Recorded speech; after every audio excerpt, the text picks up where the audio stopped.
নমস্কার বন্ধুরা, আমাদের চ্যানেলে স্বাগতম। ডিএ নিয়ে একটা গুরুত্বপূর্ণ আপডেট। তো বন্ধুরা, ডিএ সংক্রান্ত গুরুত্বপূর্ণ আপডেটটি আলোচনা করার আগে বলে রাখি, যে সকল বন্ধুরা আমাদের চ্যানেলে নতুন, আমাদের চ্যানেলটির পাশে সাবস্ক্রাইব বাটন, সাবস্ক্রাইব করার পর পাশের যে বেল আইকন সেটিও প্রেস করবেন। লেটেস্ট ভিডিও আপডেটগুলি সবার আগে পেয়ে যাবেন।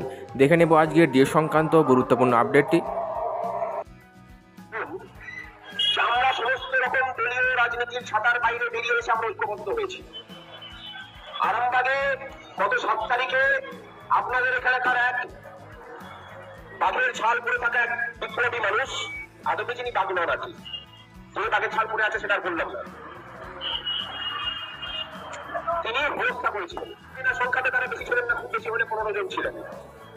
আর আজকে তিনি যে অফিসটাতে বসেন, সেই অফিসটার সামনে গিয়ে আমরা হুঙ্কার করে বেরিয়ে এসেছি যে আপনি ক্ষমা না চাইলে আপনার কপালে দুঃখ আছে।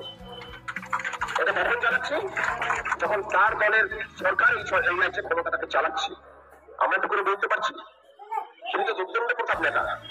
আমরা বলতে পারছি এই কারণের জন্য, কারণ আমরা আইনটা জানি। সরকারি অফিসে কার প্রবেশাধিকার আছে আর কার প্রবেশাধিকার নেই সেটা আমরা জানি।